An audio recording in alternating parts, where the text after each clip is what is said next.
Looks like we are going live. Yes, we are live, I think. Yep, we are live on Facebook and on YouTube.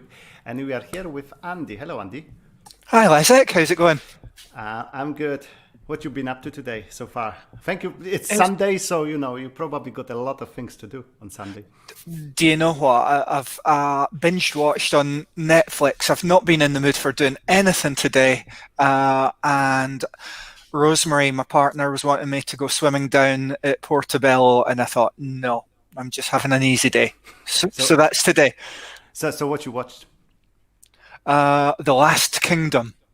I haven't seen that yet. Oh, it's good. It's, well, Danish Vikings and everything, and lots of slaying people, but it's good. You should watch it. You should watch it.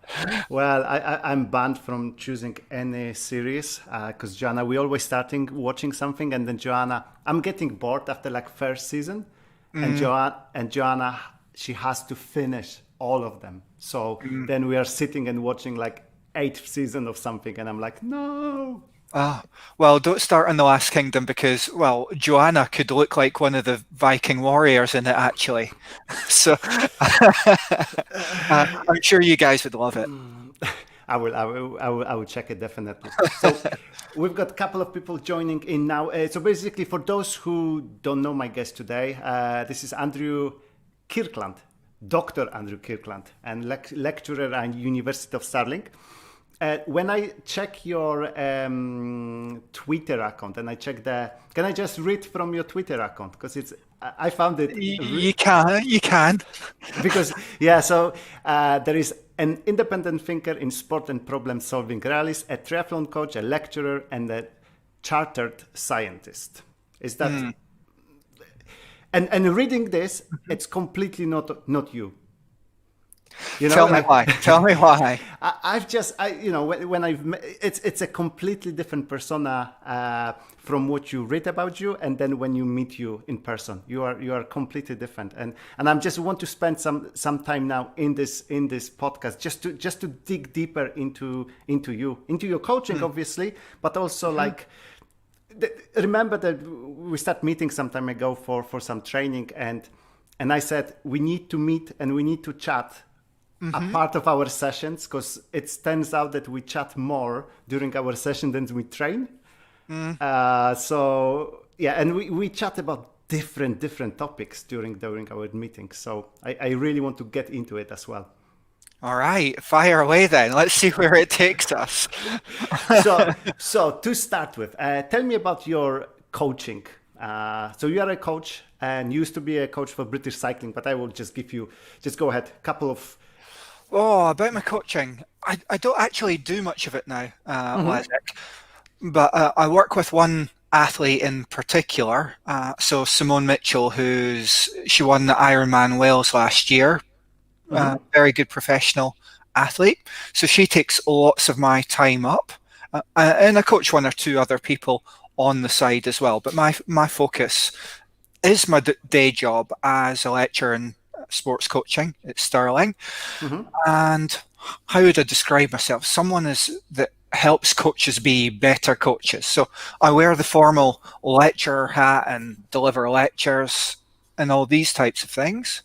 But I perceive myself as to be someone that helps coaches be better at what they do. So I'm a coach of the coaches. Okay. And how did you start it?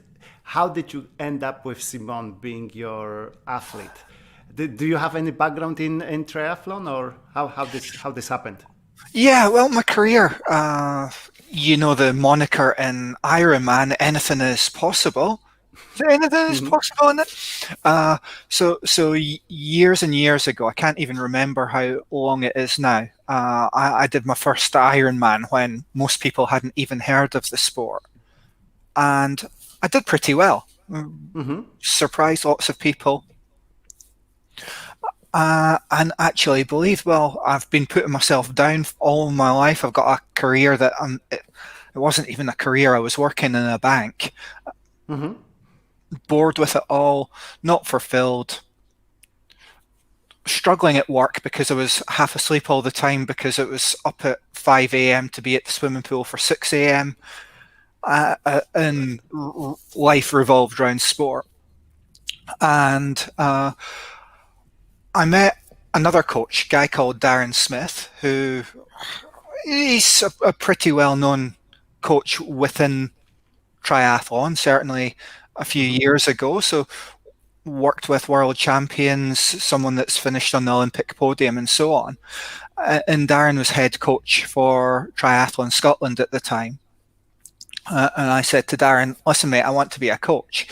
And uh, I thought I knew quite a lot back then. So we're, what, 15, 20 years ago.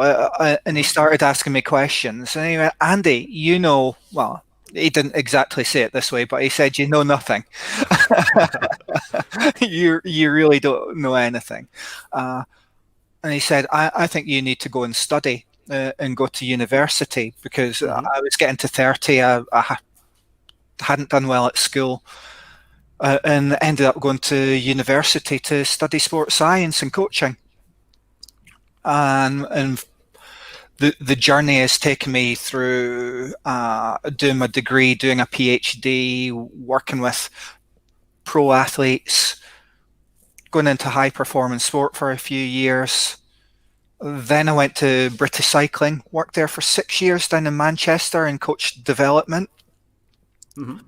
And about 5 years ago now, I had enough of that and decided to, or more, worked really hard to get into academia. It was a real challenge without that deep academic background, but eventually got a lecturer role at the University of Stirling. But what's really important to me is, as a teacher, is that my students have got to see me as absolutely credible. I don't Hmm. want to be that lecturer that stands at the front of the lecture theatre or on a medium like this and talks about stuff that I don't do. Yes. I think it's really important that A, I do the job that I'm teaching and that I'm damn good at it. And I lead by example by having a pretty good knowledge about coaching too.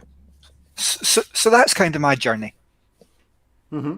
And so you teaching coaches how to teach, and what's the biggest problem with coaching at this moment? How when you're getting someone like a group of 10 coaches, what do they have in common that you thinking like, it could be a little bit better? I think as a profession, it's not really a profession. Mm. So anyone can call themselves a coach, although you can go through a level of accreditation or do a national governing body course, which will take you 4 days. Hmm. The reality is, though, what I do and some of the stuff I do with Simone requires the skill and expertise of, I would probably say, a general practitioner doctor, in which Hmm. I've got to understand physiology, psychology, uh, aerodynamics, working with other professionals, the whole shebang, marketing, how to market an athlete, the demands of life, and everything on top of that as well. So understanding how people behave, why they behave the way they do. So I believe the biggest challenge in coaching is that people aren't professional enough. The knowledge isn't as deep as it could be for what is a really challenging, difficult job. So are we talking about the depth of knowledge, or are we talking more about like a spread knowledge on different areas? Because it seems like we talked about this recently as well about Mm. going deep down in, let's say, training peaks and being a geek in the numbers, but not knowing anything about psychology or something. Exactly. No, I would say a bigger challenge is coaches believing they know more than they do. So I think being humble is fine and recognizing the limitations in your knowledge, not having all the answers and being humble and recognizing you've not got all the answers. And the journey I take coaches on is first of all to help them recognize what they don't know Hmm. and then take them on a journey to help them find out for themselves what's important, expose them to new ways of thinking, new ways of solving problems, and different perspectives surrounding coaching. So we're all adults here. I'm guessing the audience is all adults as well. And we come with a life journey in which we've picked up our knowledge, our experience, skills, ego, all those different things that influence how we behave with other people. And I think it's really important to recognize that in learning with others, that everyone brings with them a wealth of experience, but some people bring too big an ego. Some believe they know far more than they do.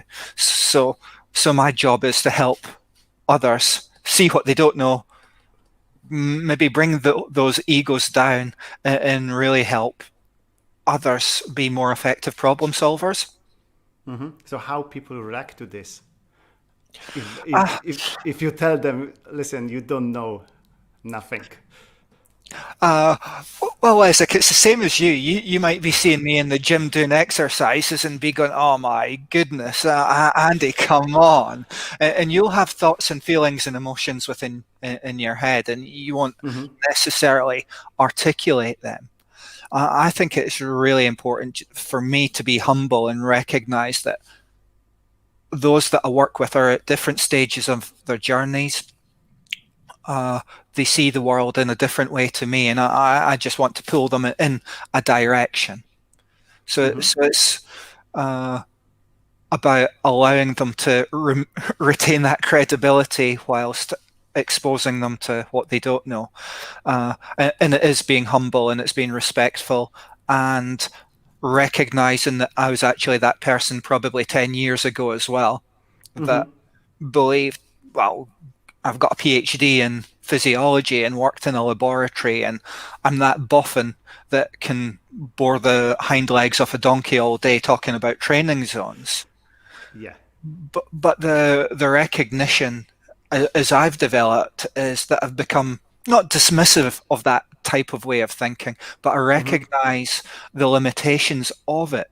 So where I was previously on my journey, I thought I was better than I was. I didn't know what I didn't know either. So it's actually putting myself in the shoes of other people and saying, well, I've probably experienced some of the things they're experiencing now. So let's be kind to them. So with your relationship, going back to you as a coach, with your relationship with Simone, what's you bringing to the table? If I ask her what she thinks about you, what she would describe you like? Oh goodness! I think the first thing she would probably say is Andy's a nice guy, and she said to me before. Again, I'm not wholly open about these things, but she likes having me as a coach, and that's the best thing an athlete can say to you is, "I'm glad you've got me as your coach." We've got a good relationship. It's relatively open, and I think it's, from my side anyway, it's a really trusting relationship. That's fun. Like what you describe is it's how I would describe like my relationship with other people as well. If I want to coach someone, it has to be this close. Because the worst thing is when in my opinion, when the coach is like an autocrat who tells what to do and without really chatting with the other person about this, about the feelings and about whys of doing this. Definitely. I think there's sometimes a time when you need to tell athletes what to do, depending on what level you're at. Sometimes it's get your finger out your bum and just get on with it. And sometimes athletes want to be told what to do as well. So it's finding the right balance in which there's times for me to be that autocratic coach, but naturally I'm not that person. But I recognize that being autocratic, saying crack on, get on with it. This is what I expect of you. This is the line is really important in high performance sport. And in fact, being teaching undergraduate students as well, it's important to say, no, this is the standard that's expected. Come with me. Let's come up to the standard. It's probably a little bit different to the personal training environment in which, yes, we want people to achieve their potential, but when there's performance outcomes or people's careers at stake, there is a level that needs to be hit as well. So that's when the autocratic side comes in, but hopefully done in a quite a nice way. It's interesting what you said, because I always kind of had these two things, like autocratic and athlete center, and it was almost like for me that you have to choose which side you are, and since it's like on the continuum that you can basically pull the right tools at any moment, not being the same all the time. Yes, I think the athlete-centered term is misunderstood. Okay. Athlete-centered is often seen as, well,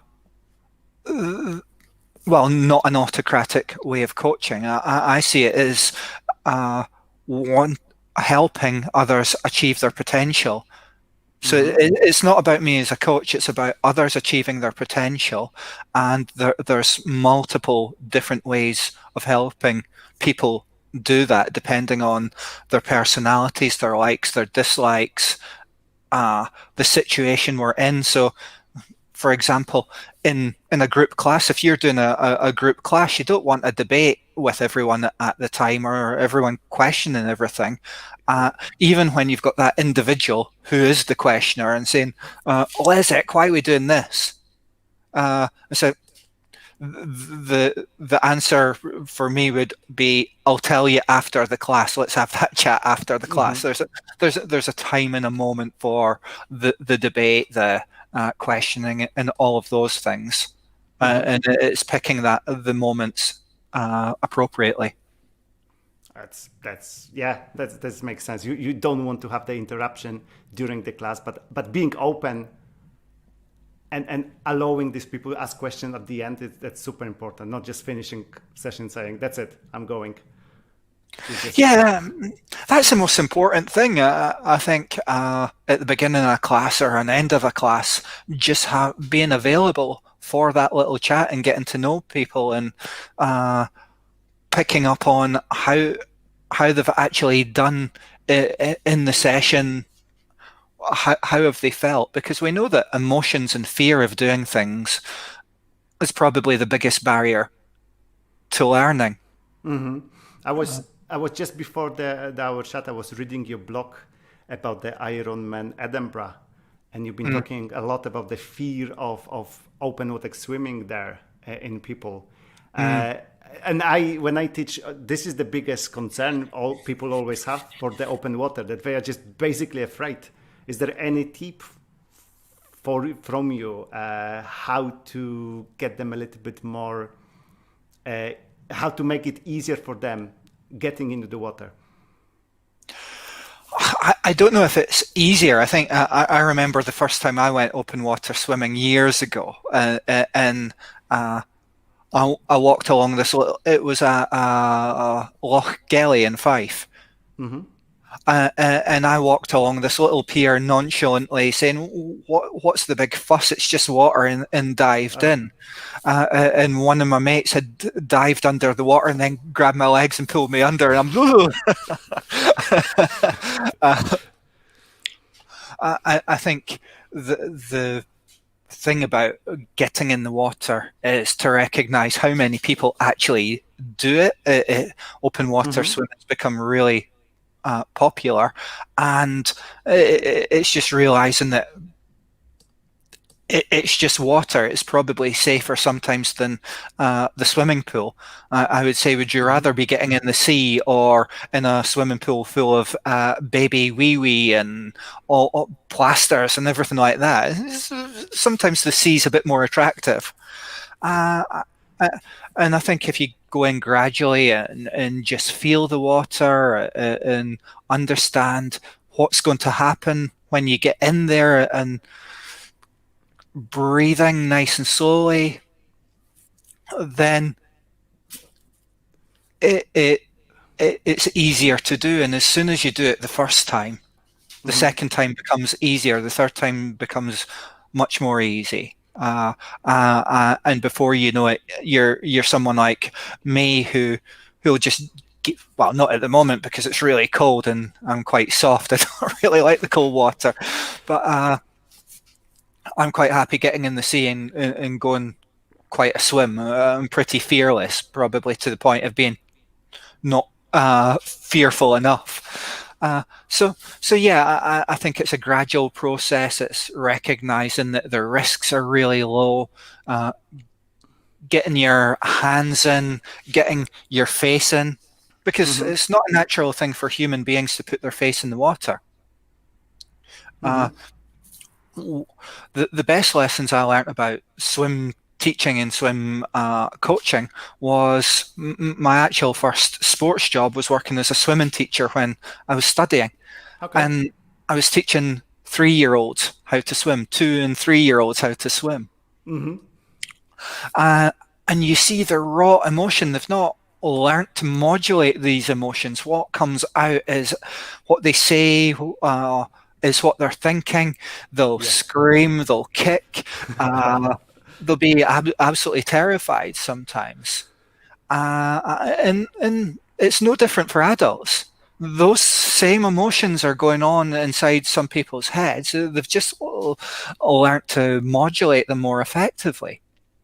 So it's recognizing that and taking someone in gradually and being there to support and say it's going to be all right, and letting people find their comfort zone at a pace that works for them, I think is the best way.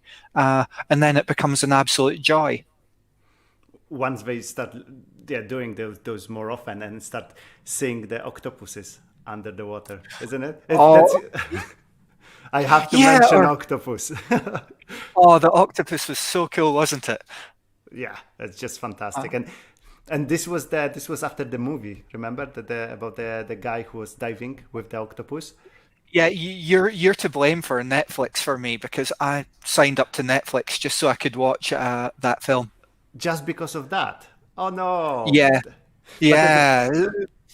The problem is you won't find better movie than this on Netflix. This is the top of the list probably. But it was just that chat we had in the gym that day. It reminded me I was on the Maldives a few years ago, and actually being down swimming in the ocean, in the Indian Ocean, and seeing the octopus watching me. He was actually in a little hole looking up, and you could see the octopus's eyes just staring, and I'm staring back. And then he came out for a little look. I don't know if it was a he or a she.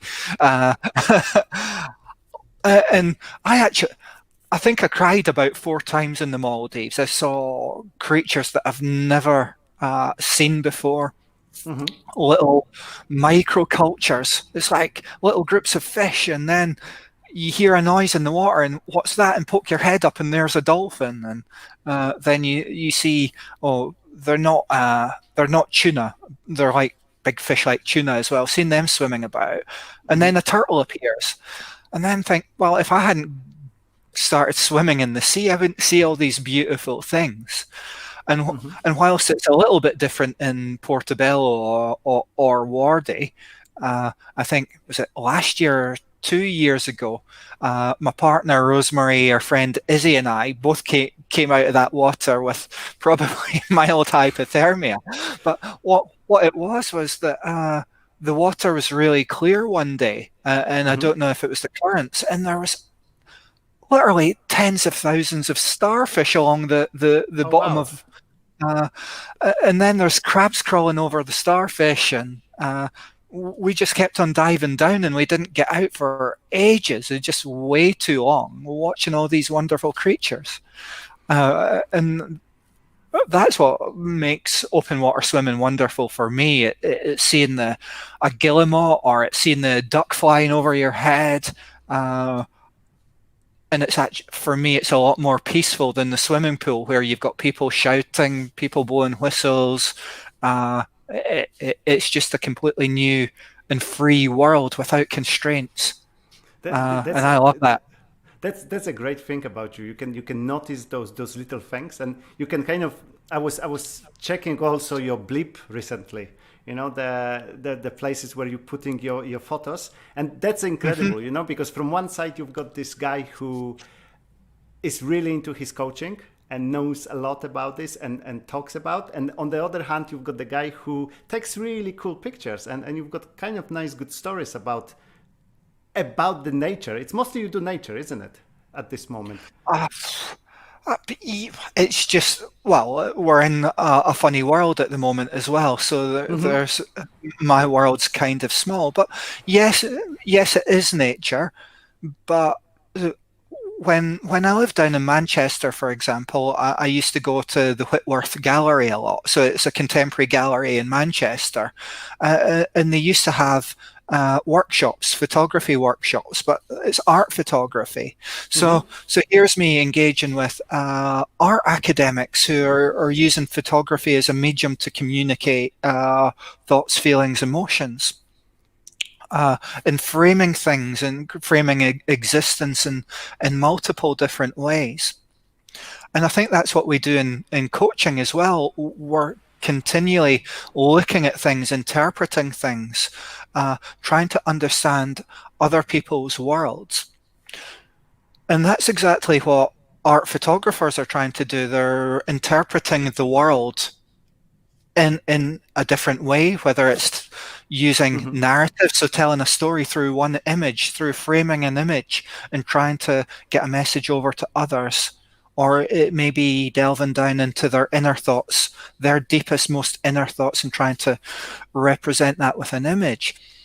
So I wouldn't say that that's detached from my coaching. It augments, so it adds to my understanding of the world, how people think, and it just gives me a different perspective to understand humanity. Mm-hmm. I didn't say detach. It's just really Mm, interesting way of mm, of looking on the coaching or looking at the humanity on the from the different aspects, because you don't see this in different coaches. Like it's we there's something we mentioned some time ago as well about everything in the world being very going very deep and not really seeing other things around. Like if mm, you read any book about the marketing, they will always tell you to find the niche and stay with it. mhm. And I never believe in this. I always thought it's nice to do different things, but I never could find anyone who would kind of live this way. And you seems to be like a person who does it all the time. Yeah, well, David Epstein wrote that Generalist book Mm-hmm. exactly on people like me that stand out from challenging the status quo and being that generalist. So there's a perception that specialists uh, are better at particular jobs, Mm-hmm. and that we should focus our careers to being those specialists. And I think there's evidence to say that that works in the short term. But in a world like today where things are changing rapidly, we need to be agile, we need to be creative, we need to find different ways to solve problems. Then being that generalist who can engage with multiple different people and solve problems in multiple different ways can give you a competitive advantage. And I use that word can very carefully because in my world, in the academic world, we're set up as specialists. So Mm-hmm. my way of thinking is quite difficult to get published. Okay. It's described sometimes as messy and incoherent or needs more careful framing. Mm-hmm. And my suggestion is, well, uh, life is like the internal commentary inside our minds. So the way we think isn't like you would read in a book. Uh, one minute you're thinking about something really deep. Next minute you're thinking about having a cup of tea. Next minute the doorbell goes. So there's all this internal chaos going on in the brain, and only when we get it down on paper does it become more coherent. So I think that's just the way the world is. It's messy, it's incoherent, it's problematic, and what humans like is to make things as simple as possible to make more sense of that muddled world. Hmm. And I maybe come from it from the other angle is I like embracing chaos. I like that muddle, but it still comes with a really deep knowledge of the individual components of that world as well. So it's not an easy option. It's a slow burn. It takes a long time to develop the skills and experience to operate effectively as a generalist. Hmm. Uh, so I, I need to be able to converse with psychiatrists, biomechanists, performance analysis specialists, physiotherapists who also have their expertise is constructed in a particular type of way, and I've got to make sense of them and try and get inside their heads and understand how they're thinking too. Hmm. So that means understanding them. It means understanding different perspectives and that specialist way of thinking as well. So it may mean knowing a little bit about what everyone does, Hmm. so that I can work with them more effectively. Yes, that's what's I think is most important. Like in my case, I think this is super important to be able to have a little bit of language with all the other specialists, but to be able to be the person who pulls everything together and give the most important things to your athletes, Mm, which you kind of you already get them in your head, you transform them somehow so they can understand much clearer, mm. if you wish. Yeah, and I can understand. It must be weird. Or what? Tell me how you feel with someone like me coming into your gym and being the coach of me. How does that feel for you? I look at you as a challenge, you know, and I'm and I, Yeah, and I am I'm challenging. but most of the but it wouldn't be interesting if would if would if this process what was easy, you know, you wouldn't need me, and I love seeing a change in you, seeing that you are getting better and you start understanding your body a little bit from the different perspective. And what's most important was amazing about you. It's just you do things which I pointing you at. You know, like I'm saying, Andy, you should be, let's say, working on your arm flexibility or shoulder flexibility, and you do this for 7 days a week probably, and you're coming back and you're Not that much. you're making progress, and that's where you probably can tell the same that as a coach, the biggest reward is to seeing taking your athlete from A to B, and then the person is actually getting better. This is where I get my kick from. Mm, And if and it's never it cannot be money. Obviously, money is there involved. This is my job, but in the same time, this is the last thing on the ladder. The first thing is mm. to get you better. Basically, that's. Yeah. But the key thing there for both of us is relationship. Do we get on? Do Mhm. we have a laugh? Do we respect each other? Uh, and I think we do. And Yes. then other things come after that. So you're learning about the things I need. So you know that I'm a really slow learner. I can't send signals from my brain to my arms and legs very quickly, and it takes a while to learn new movements. Uh, and that must be quite, or it is quite difficult to coach because I coach people like that too. But then you start to understand more about the way people learn as well. So lots Yeah. of coaches tend to have been really good at their sport and don't necessarily appreciate uh, that there's people like me who just don't get it sometimes, and it's really difficult. It's a challenge, it's a fight, it's frustrating, it's upsetting, Hmm. uh, sometimes not to be able to do things. So But I'm you did say about that being difficult. I like it. I think if you want to be a good coach, you need to like a difficult cases, because this is where, for me, this is the biggest learning. This is Mhm. where, as you said, I'm learning about that. Not everyone is, maybe I'm not gifted. I'm beyond, like I'm not there, but there are some things which comes to me very easy in terms of like learning the new movements, but Mhm. then seeing you and seeing how you might struggle, and this asked me to generate new ideas, how to get you some new ideas into your head, and how to teach you this thing. And I'm sure I'm gonna be able to use it in the future with other people. So it's great to have hard clients. I wish for hard clients, but also clients who can work hard and who do what I kind of tell them. If it's, yeah. Yeah, I think that's key. And I've gone to Pilates and didn't really like it, and it's just too tough for me.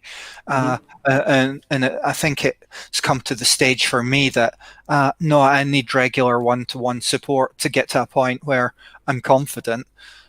So, although you're speaking to me about to me as an expert coach, I'm also a client, and I'm also someone who does sport who's not naturally talented talented at it. And I think that's advantageous to me as a coach being like that, because I've got to work damn hard at everything I do. So as a triathlete, I'm not naturally talented. But I work damn hard at what I do. I put everything into it, sometimes too much into it. So uh, I, I think that's quite a good way sometimes to be as a coach, to realize the work that goes in to being good at what you do, but Hmm. realizing sometimes it's a struggle too. And what happens when you work too hard? If you work too hard, the body breaks down pretty damn quickly. And then you can't work hard anymore because you're stuck on the sofa with an injury or something. Yeah, that's. I think you love your bike, you love your Zwift, from what I know, and I think this kind of this game makes you pushing yourself too hard sometimes. And I'm sure, and I'm seeing this in other people as well, that there is something about this Zwift that makes people go beyond their limits a lot. Don't you feel that sometimes? Uh, yes, yes. Hmm. Uh, Do you think it's a good? Do you think it's a good thing? Is it? uh, I think people push very hard on the likes of Swift, and I can only speak for myself because I only experience being me. Uh, what I don't have is, well, I live New Haven, so it's like 40 minutes out of town and 40 minutes back before I can train with any intensity on the bike. Hmm. So that hour and a half of shouting at motorists and stopping at traffic lights and breathing in fumes disappears. So the reality is I'm probably less fatigued at the end of the week and stronger on the bike than I've ever been in years because of that junk mileage. It tends to be more focused. It's Okay. more focused. It's very hard. Uh, but there's less junk, so the quality is still there. Hmm. And then for those who don't, what do you call the junk miles? Because that's a kind of a thing which been thrown then a lot of times. Talking, don't do the junk miles. But what's junk miles? Oh, it's a really good question. I Uh huh. think that it's where they're not contributing to the training response. It's kind of oh, how do I say it? It is being in traffic and being stuck at traffic lights and all these sorts of things without a purpose. So you're doing it to get from A to B. Uh, I think that doing these long rides and going down the borders and things can be very advantageous. And I wouldn't classify that as junk miles because there's a purpose. Hmm. The purpose of me getting from, say, New Haven to Musselburgh is to do it as quickly as possible to so I can start training. To start training, okay. But is it not like I'm looking at the at increasing the volume, for example? Wouldn't this junk mice increase your volume somehow, and add it to your like overall effect over the week, or it doesn't work this way? Uh, it depends, I think. It depends how high Hmm. your training load is. So if your training load's high enough and then you're having to do these additional miles on top of that just to start training, then I don't think they're particularly useful. Uh-huh. Uh, but if your life is someone who thinks, right, I'm going to commute to work, uh, and that's the time in the day I've got to do my exercise, I think that's got a real training purpose to it. It is getting the miles in the legs, but they're not excess miles in the legs. Hmm. So how do if when you train yourself, because you've got the pro athlete who you train, and you know how to train pro athlete, and you train yourself. I assume it's like you are your own trainer, or do you have a triathlon trainer or endurance trainer? No, No. So I train myself. so Uh, you are like, so can you consider? Would you say that you are like an amateur oh, triathlete or? yeah, yeah, typical mid-pack age grouper. And what's the so what's you what are the biggest differences between you two, like, between the training being a pro and like you train? Is it Everything for me is about enjoyment now. I've not okay? got so I train to enjoy. It's maybe not like when I was a bit younger, where it was really quite performance focused, and I am driven as an individual, so I always want to do my best. Mm-hmm. But it's purely about enjoyment. I train doing things that I like doing. And as long as I continue to maintain my fitness at my age or get a little bit faster, then I'm quite happy. It's not very systematic, but like many people, I've got a challenging job. Mm-hmm. I need to fit training in when I can. Before lockdown, my run might be running from Haymarket home. So I would get off the train with my rucksack on my back and run from Haymarket along the cycle path, uh, running at tempo. So that would be my tempo run. So there's Okay. still a specific purpose, but I'm fitting it in to a time when I can do it. So enjoyment is the biggest driver, and is if you are pro, I like. Shouldn't you enjoy that as well? I know it's the people's job, but in the same time, how much they Yeah, enjoy? I think it's the same as anything, Lezek, that sometimes we enjoy what we do, sometimes we don't. And it's the same. Professionals aren't any different to anyone else. They just, my perception is they tend just to be better at it than us and Okay. do spend more time doing it because they're good enough, and that ability to work that bit harder is because there's a deeper belief. So if you're that person who's believes you can win a race, Mm-hmm. or you're coming in to take on other top athletes, I think it's easier to find the motivation and the reward for putting that effort in to bring you up to the next level. Whereas if you're a mid packer or a beginner, finishing 250th or 240th doesn't really matter on the scale of things. It's Yeah. that internal push, that internal drive wanting to do your best that comes into it. But sometimes I don't think there's that extra pull just to find that extra 1% to beat some people, because Uh-huh. a few places doesn't make that much difference. Whereas the top athletes will be like gladiators wanting to beat each other. I think Okay. that's where a bit That's of a interesting. difference in the mindset comes, the belief that they can win or the belief that they can do. really well, or a greater fear of failure. No one gives a stuff if I fail or have a rubbish race. But if you're all over Instagram or you've got sponsors, then other people care. So the fear of Mhm. failure is also greater. So that's the difference. Okay, and what's for you now in next couple of months? Do you got anything you're looking for in terms of racing or any big goals along the Uh, line? no, I probably just want to do a 10-mile time trial in Zwift in about 24 and a half minutes. Uh, it, like many people, we're, I'm struggling to see the light at the end of the tunnel sometimes just now. So to have these personal goals to do things when parts of my world have fallen in a little bit. So worked for Hmm.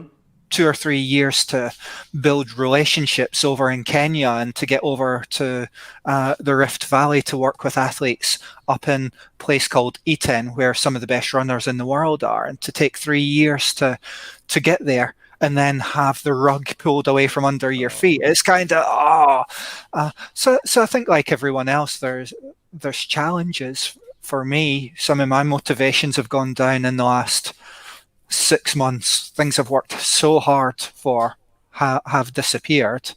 Hmm. And life's pretty difficult at the moment. So it's balancing these things and just going out and enjoying training when I can. Uh-huh. So, And so there's not a deep goal apart from being it. I suppose the fear for me is not being able to do it anymore. That's why I'm paying you. I'm terrified that I can't do what I do anymore. Uh, that's the motivator. That I love what I do. I love training. I love being out on the bike. I love swimming, uh, and the thought of not being able to do that it is really scary. And that's why I train now, just for fun. and that's something which I've been always struggle, because when I see people like you and me and Joanna who loves training and going out and doing things, it's kind of easy because that's what we do. And I'm always trying to find way how to engage people who don't really like doing this. Did you find any golden ticket into those people's minds? How to, let's say, sell them this idea that it's the fitness and moving and being active is good for you, or it just comes with the mindset from very young age and then you cannot change this. No, I think you definitely can change it, Isaac. Many of the fears for beginners or those who are not physically active, A, is fear of doing things. Mm-hmm. B, it's perception. So you see someone like you or Joanna, who are obviously fitness professionals, Mm-hmm. that can be intimidating for some people. And for me, it's thinking about that one step at a time. So getting off the sofa and walking to the supermarket for 10 minutes Mm-hmm. may be the first step for some people, because they will get in the car and drive and park outside the supermarket and just walk in. So the first step is that 5 minute walk rather than the 2 minute drive, or finding a social activity with other people that involves physical activity without even realizing that it's physical activity. So I did a lecture a couple of years ago with some student nurses, Mm-hmm. and I was to teach them about the physiology of physical activity. And looking at the audience who I was lecturing to, many weren't physically active. I would say because of the demographic in nursing, there tends to be less physical activity, Mm-hmm. quite high body mass index, not great eating habits, working in wards and things. So Mm-hmm. nurses aren't necessarily the most physically active in the world, and they suffer many risk factors of sedentary behavior and so on that Mm-hmm. the rest of the population do as well. So my way to deliver that lecture was, right, everyone, we're going to get off our bums. We're going to walk around the loch in Okay. Stirling. So we've got a really beautiful area in Stirling on the campus with two lochs. We've got ducks and wildlife, even birds of prey and stuff. So Uh-huh. right. So the task is to speak to someone that you've never spoken to before, walk around the loch. And I've got about 100 nurses coming behind me. I want you to speak to them about people who have been affected in your family, who have suffered through uh, poor health as a Hmm. result of physical activity. And then I just want you to get to know each other too. And I came back and I sat everyone down and I looked at my fancy Garmin and said, right, I've done 4,500 steps just in that walk. So have you lot. When was the last time you did that? And then Hmm. tell me the experiences of that walk. And some were saying, "Oh, I didn't even know that part of the campus existed," or "That looks really beautiful, and I've never been there before." Or I met someone from another town, and we got chatting, and that was really nice. And it's right. So we've just spent half an hour, 40 minutes doing physical activity without you even realizing you've done it, and we've learned Uh-huh. as a result. And these are the types of conversations you guys need to be thinking about. The fears of patients, or in health now, we're talking about using physical activity as medicine. Hmm.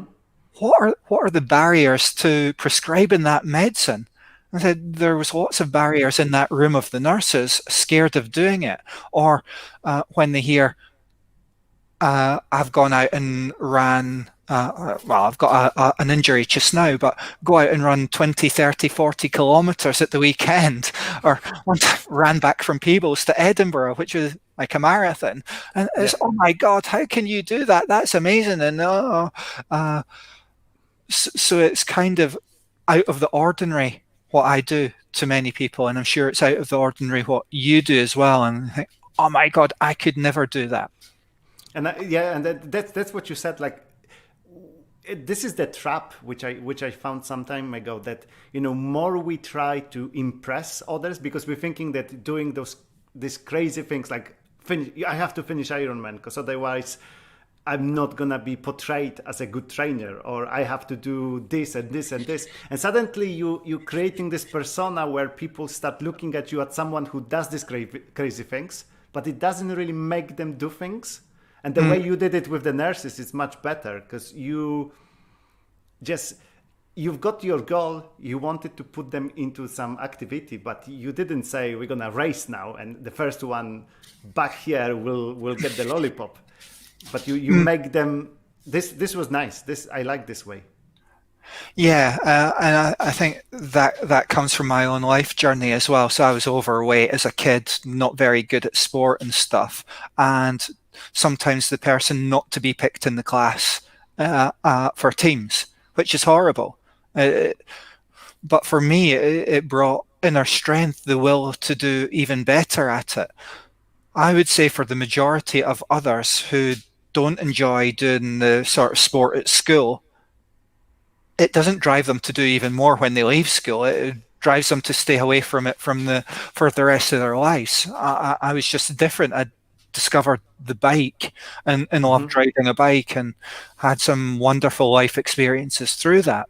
But it's not the same for everyone, and it's recognizing that fat ginger side of me who was last in every single race. That gave me my inner strength to uh, push sometimes too hard, sometimes not helpful, that drive to do things. But we've got to recognize not everyone's the same as ourselves.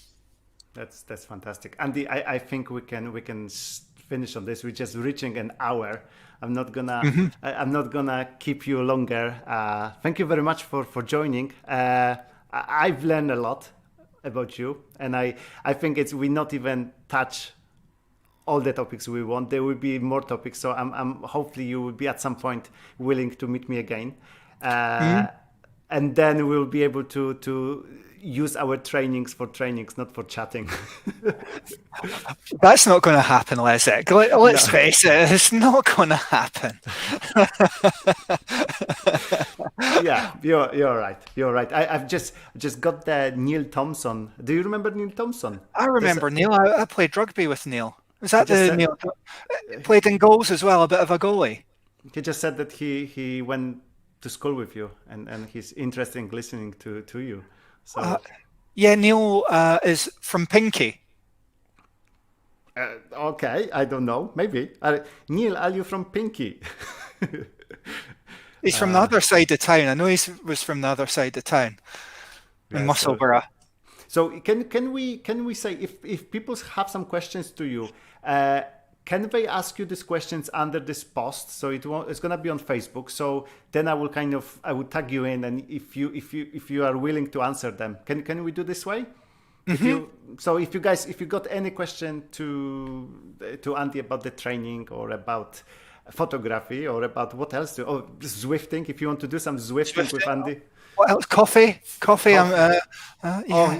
We didn't touch oh my God. We didn't talk about coffee. No, but I believe that talking with you about the coffee, it's a long topic. I remember when I mentioned my coffee machine, and you've been like, "Oh, what you've got?" And you said to me that you've got like 8 different machines. I've not got 8. I've got 8 different bikes. I've only got 2 coffee machines. Only 2. Okay. Yeah. Anyway, what's the best place for people to find you? Oh, it's just Google me. It's easy. Just Facebook is absolutely fine. It's the best place. Yeah. And do you still take clients, or you're not taking any clients at this moment? Unless they've got the possibility of being world champion or can give me an offer that I can't refuse. Probably not.